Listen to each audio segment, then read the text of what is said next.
കൽക്കിയിൽ കരയിപ്പിച്ച ഒരാളാണ് ചേച്ചി. അപ്പൊ അതിന്റെ രണ്ടാം ഭാഗത്തിനെ കുറിച്ച് ഇപ്പോൾ ആൾക്കാരിങ്ങനെ സംസാരിച്ചുകൊണ്ടിരിക്കുന്നുണ്ട്. എനിക്ക് ഭയങ്കര ഇഷ്ടപ്പെട്ട് ഞാൻ ആക്ഷനൊക്കെ അത്ര എൻജോയ് ചെയ്തൊരു പടമാണ്. സോറി, ആദ്യത്തെ സിനിമ അഭിനയിക്കാൻ അവസരം കിട്ടുന്നതാണോ അതോ സിനിമയിൽ നിലനിൽക്കുന്നതാണോ?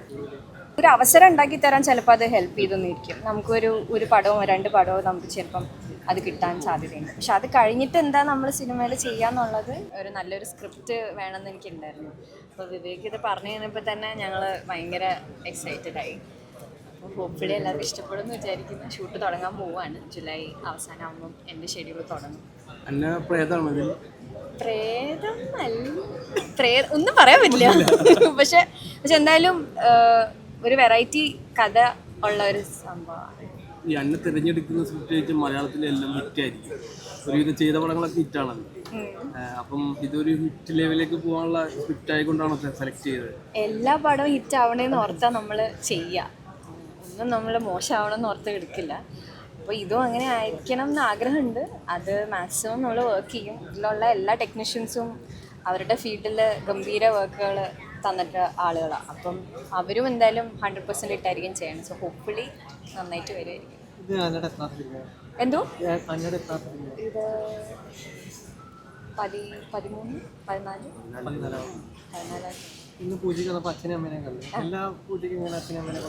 അവര് മാക്സിമം വരാൻ നോക്കാറുണ്ട്. എല്ലാത്തിലും ഞാൻ വിളിക്കാറുണ്ട്. അവർക്ക് ചില സമയത്ത് ഇപ്പം എറണാകുളത്തുള്ള പരിപാടികൾക്കൊക്കെ അവര് വരാറുണ്ട്. അവര് വന്നിരിക്കുന്ന പടങ്ങളൊക്കെ എനിക്ക് നല്ല റിസൾട്ടാണ് വന്നിരിക്കുന്നത്. അതെ, കോൺസെപ്റ്റ് റിലീസ് ചെയ്തു. നല്ലൊരു എക്സ്പീരിയൻസ് ആയിരുന്നു അത്. എഗെയിൻ ഞാൻ ചെയ്യാത്ത ഒരു ജോണറിലുള്ള ഫുൾ ത്രൂ ഔട്ട് കോമഡി, കുറച്ച് എന്താ പറയുക ഹൈ പേസിലുള്ള ഒരു പരിപാടിയാണ്. അപ്പം അതും യോഗി ബാബു സാറും വടിവേർസി മാം, അർജുൻ, ഞാൻ എല്ലാവരും കൂടി ചെയ്തു. നല്ലതായിരുന്നു. നല്ല റെസ്പോൺസും ഉണ്ട്. Comedy, family entertainment.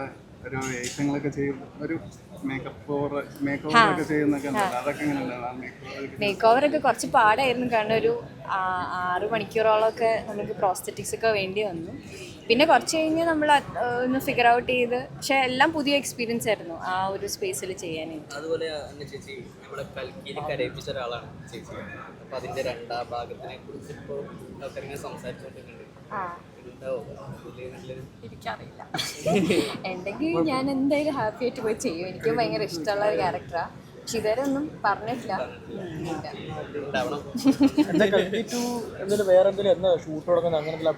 അയ്യോ, എനിക്ക് അത് അറിയില്ല. അത് അവരുടെ പ്രൊഡക്ഷൻ്റെ ഡിസിഷൻ ആയതുകൊണ്ട് എനിക്കത് അത്ര അറിയത്തില്ല. ഉണ്ടെങ്കിൽ ഞാൻ പറഞ്ഞില്ലേ, സന്തോഷത്തോടെ ഞാൻ ചെയ്യും. എനിക്ക് ഭയങ്കര ഇഷ്ടപ്പെട്ട് ഞാൻ ആക്ഷനൊക്കെ അത്ര എൻജോയ് ചെയ്തൊരു പടമാണ്. അപ്പം അവർ വിളിച്ചാൽ ഞാൻ എന്തായാലും പോകും. അത് ഒരു മെയിൽ വഴി വന്നതാ. ഇമെയിലിൽ അവരുടെ പ്രൊഡക്ഷൻ കാസ്റ്റിംഗ് ചെയ്യുന്നു എന്ന് പറഞ്ഞ് വന്നതാണ്. അപ്പോൾ അത് കഴിഞ്ഞ് ഞാൻ ഡയറക്ടറിനെ സംസാരിച്ച് നമ്മളൊരു സൂം കോളിലാണ് ക്യാരക്ടറൊക്കെ ബ്രീഫ് ചെയ്തിട്ട് അങ്ങനെയാണ് ആ പ്രോജക്റ്റിലേക്ക് വരുന്നത്. ഈ അന്നെ ചെയ്ത് ഈ ഫ്രീസറിനുള്ളിൽ കൊടുക്കുന്ന പടം ഉണ്ടല്ലോ, അപ്പോൾ അങ്ങനത്തെ കുറച്ച് ഇപ്പൊ ആൾക്കാർ കാണുമ്പോൾ പേടിയാവും, ഈ കൊച്ചു രക്ഷപ്പെടുമോ എന്നൊക്കെ ഉള്ള ഒരു തോന്നലുണ്ടല്ലോ. എങ്ങനെയാണ് അതില്ല? അപ്പം അങ്ങനത്തെ എക്സ്പീരിയൻസ് പടം ചെയ്യാൻ എനിക്ക് കുറച്ചും കൂടി ഇഷ്ടമാണോ അതോ എന്താണ് അതിൻ്റെ ഒരു? എനിക്ക് എല്ലാം ചെയ്യാൻ ഇഷ്ടമാണ്. എനിക്ക് നമ്മളെന്താ പറയുക, ആക്ടർ ആകുമ്പോൾ ഡിഫറെൻറ്റ് സാധനം ചെയ്യണമെന്ന് എപ്പോഴും ആഗ്രഹം ഉണ്ടാവില്ല. അങ്ങനെ ഹെലനൊക്കെ ശരിക്കും എന്നെ തേടി വന്ന ഒരു പ്രോജക്റ്റാണ്. ഞാൻ കുമ്പളങ്ങി കഴിഞ്ഞിട്ട് രണ്ടാമത് ചെയ്യുന്ന പ്രോജക്റ്റാണ് ഹെലൻ. അത് ആക്ച്വലി പ്രൊഡ്യൂസേഴ്സിനാണ് താങ്ക്സ് പറയേണ്ടത്. പ്രൊഡ്യൂസറും ഡയറക്ടറും എന്നെ വിശ്വസിച്ച് രണ്ടാമത്തെ ഒരു സിനിമ എനിക്ക് അത്രയും എക്സ്പീരിയൻസ് ഇല്ലാത്തവർ എനിക്ക് കൊണ്ടുവന്ന് തന്നൊരു പടമാണ്. അപ്പം അത് അങ്ങനത്തെ ഒരു ഓപ്പർച്യൂണിറ്റി കിട്ടുമ്പോൾ ആരും നോ പറയില്ലല്ലോ. അപ്പം ഞാനത് എന്ത് ടാസ്ക് അറ്റൻഡ് ചെയ്യാം എന്നുള്ള ഇതിൽ ഞാൻ ശരിക്കും ഫ്രീസറിൽ കിടന്നു. അത് ശരിക്കും ഫ്രീസറിൽ പ്ലാസ്റ്റിക് കെട്ടിയിട്ടൊക്കെ കിടക്കുന്നുണ്ടല്ലോ. 10-20 ദിവസം നമ്മൾ ഫ്രീസറിൻ്റെ അകത്ത് അവരൊരു -10 വരെ ടെമ്പറേച്ചർ ഡ്രോപ്പ് ആവുന്ന ഒരു സെറ്റപ്പ് ഫ്രീസർ ചെയ്തിട്ട് അതിൻ്റെ അകത്താണ് നമ്മൾ ഷൂട്ട് ചെയ്തത്. അതേ കോസ്റ്റ്യൂമില് കുറച്ച് ശരിക്കും ഞാൻ അവിടെ പനി അത് നമ്മൾ കുറച്ച് ഡോക്ടേഴ്സിൻ്റെ ഒക്കെ അടുത്ത് കൺസൾട്ട് ചെയ്തിട്ട് എങ്ങനെയാണ് ടെക്നിക്കലി അത് ഫുള്ള് ചെയ്യാന്നുള്ളതൊക്കെ സംസാരിച്ചിട്ടാണ് ചെയ്തത്. നമുക്ക് അവിടെ സ്റ്റാൻഡ് ബൈ ഒരു മെഡിക്കൽ ഉണ്ടായിരുന്നു. അപ്പോൾ അങ്ങനെ ബുദ്ധിമുട്ടുകളൊന്നും വന്നില്ല. പിന്നെ പ്രൊഡക്ഷൻ ഭയങ്കര സപ്പോർട്ടീവ് ആയിരുന്നു. അതിൻ്റെ പ്രൊഡക്ഷൻ ചേട്ടന്മാരൊക്കെ അത്രയും സ്നേഹത്തോടെയാണ് ഞങ്ങൾ എല്ലാവരും നോക്കിയത്. അപ്പം അതുകൊണ്ട് നമുക്ക് ആർക്കും വേറെ കുഴപ്പമൊന്നും വന്നില്ല. എന്നാ ആദ്യത്തെ ഒരു സിനിമ അഭിനയിക്കലാണോ അതോ സിനിമയിൽ നിലനിൽക്കലാണോ കൂടുതൽ? സോറി, ആദ്യത്തെ സിനിമ അഭിനയിക്കാൻ അവസരം കിട്ടുന്നതാണോ അതോ സിനിമയിൽ നിലനിൽക്കുന്നതാണോ കൂടുതൽ പാടും. നിലനിൽപ്പ് എന്നുള്ളത് ശരിക്കും പാടുക തന്നെയാണ്. നമ്മുടെ പ്രയത്നം കൊണ്ട് മാത്രമേ അത് നമുക്ക് ചെയ്യാൻ പറ്റുള്ളൂ. അവസരങ്ങൾ എന്ന് പറഞ്ഞാൽ ചിലപ്പോൾ നമ്മളെ തേടി വരും, ചിലപ്പോൾ നമ്മൾ കുറേ പ്രയത്നിച്ച് കഴിയുമ്പം എന്തെങ്കിലും ഒരു പൊസിഷനിൽ നമുക്കൊരു അവസരം കിട്ടും. പിന്നെ നമ്മുടെ പ്രിവിലേജസിലും നമുക്ക് അവസരങ്ങൾ കിട്ടും.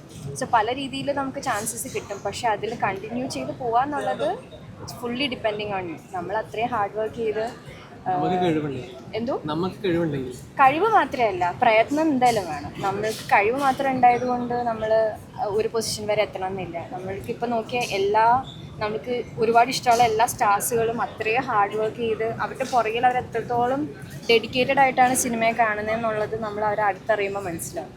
അപ്പം കഴിവുകൊണ്ട് മാത്രമല്ല, നല്ലോണം ഹാർഡ് വർക്ക് ചെയ്യണം, ഹമ്പിളായിരിക്കണം. അവസരങ്ങൾ വരുമ്പം നമ്മളുടെ മാക്സിമം 100% അതിലിടണം, എന്നാലേ നിലനിൽപ്പുണ്ടാവും. ഈ സിനിമയിൽ ഗോഡ് ഫാദർ ഉണ്ടാവുന്ന വെച്ചിട്ട് കാര്യമൊന്നുമില്ലല്ലോ, നമ്മളെന്നെ പ്രയത്നിക്കണം. ഇല്ല, അത് ഒരു അവസരം ഉണ്ടാക്കി തരാൻ ചിലപ്പോൾ അത് ഹെൽപ്പ് ചെയ്തെന്നിരിക്കും. നമുക്കൊരു പടമോ 2 പടമോ നമുക്ക് ചിലപ്പം അത് കിട്ടാൻ സാധ്യതയുണ്ട്. പക്ഷെ അത് കഴിഞ്ഞിട്ട് എന്താ നമ്മൾ സിനിമയിൽ ചെയ്യാന്നുള്ളത് നമ്മളുടെ പ്രയത്നമാണ്. അല്ല, അങ്ങനെ പറയുമ്പോൾ അച്ഛന് വേണമെങ്കിൽ ഒരുപാട് മുമ്പ് അന്നിനെ അഭിനയിപ്പിക്കാൻ വേണ്ടി അച്ഛനൊരു താല്പര്യമില്ലായിരുന്നു എന്നെ അഭിനയിപ്പിക്കാൻ. ഇല്ല, അപ്പയ്ക്ക് റൈറ്റിംഗ് ഫീൽഡ് തന്നെ അപ്പോൾ നല്ല ഹാർഡ് വർക്ക് ചെയ്തിട്ട് നിന്നിട്ടുള്ള ഫീൽഡാണ്. അപ്പോൾ എന്തെങ്കിലും ഞാൻ ജീവിതത്തിൽ ചെയ്യണമെങ്കിൽ ഞാൻ തന്നെ കണ്ടുപിടിച്ച് ചെയ്യണമെന്ന് അപ്പയ്ക്ക് ഒരു നിർബന്ധം ഉണ്ടായിരുന്നു. ഞാനും അങ്ങനെ, എനിക്കും അറിയില്ലായിരുന്നു എനിക്ക് ഈ ഫീൽഡിലോട്ട് ഇൻട്രസ്റ്റ് ഉണ്ടാവുമെന്ന് എനിക്കും കുറേ നാൾ അറിയില്ലായിരുന്നു. അങ്ങനെ ഒരു അവസരം കിട്ടി, അങ്ങനെ വന്നു. പിന്നെ ഇതിൽ പ്രയത്നിക്കുക എന്നുള്ളതാണ് ചെയ്യുന്നത്. ഈ സിനിമ പ്രതീക്ഷിച്ചിട്ട് ഒരുപാട് ആൾക്കാർ ഇൻഫ്ലുവൻസേഴ്സ് ആവുന്നുണ്ട്, കുറേ ഫ്ലോസിനൊക്കെ ആക്കിയിട്ട്. അത് സിനിമയിൽ കിട്ടാനൊരു സാധ്യതയാണോ ഇൻഫ്ലുവൻസറായി വന്നതിന് ശേഷം? അതായത് സിനിമയിൽ വരാൻ ഒരൊറ്റ മാർഗം ഒരിക്കലും ഇല്ല, പല വഴികളുണ്ട്. ഇപ്പോൾ ഈ ഇൻഫ്ലുവൻസേഴ്സും ഒരുപാട് വിസിബിലിറ്റി കിട്ടുന്ന ഒരു സ്പേസാണ് ഇൻസ്റ്റഗ്രാമൊക്കെ. അപ്പം ശരിക്കും പറഞ്ഞാൽ ആക്ടേഴ്സിനെക്കാളും കൂടുതൽ വിസിബിലിറ്റി ചില സമയത്ത് ചില ഇൻഫ്ലുവൻസേഴ്സിന് കിട്ടാറുണ്ട്. സോ അതും ഒരു വഴി തന്നെയാണ്. അതിലും സ്റ്റാർസ് ആവുന്ന ഒത്തിരി പേരുണ്ടല്ലോ നമ്മൾ. പക്ഷെ അതിലും കൂടുതൽ വിസിബിൾ ആണല്ലോ സീരിയലിൽ അഭിനയിക്കുന്ന പല ആൾക്കാർക്കും സിനിമയിൽ അങ്ങനെ അവസരം കിട്ടുന്നില്ല. അതെങ്ങനെയാണ്? അതൊക്കെ ഓരോരുത്തരുടെ ഒന്നില്ലെങ്കിൽ തലവര, പിന്നെ പ്രെഫറൻസ്, നമ്മൾ ചെയ്യുന്ന പ്രീവിയസ് വർക്ക്, അതൊക്കെ ഡിപ്പെൻഡ് ചെയ്തിരിക്കും. അപ്പം നമ്മൾ എന്താ പറയുക, നമ്മുടെ ആഗ്രഹമുള്ള ഏത് ഫീൽഡിലേക്കാണ് അതിലേക്ക് വർക്ക് ചെയ്യാന്നുള്ളതാണ് ചെയ്യാൻ പറ്റിയൊരു കാര്യം. Okay, all the best. ഭയങ്കര വിദ്യാവട്ടെ. Thank you. എല്ലാവരും വന്നതിൽ ഒരുപാട് സന്തോഷം.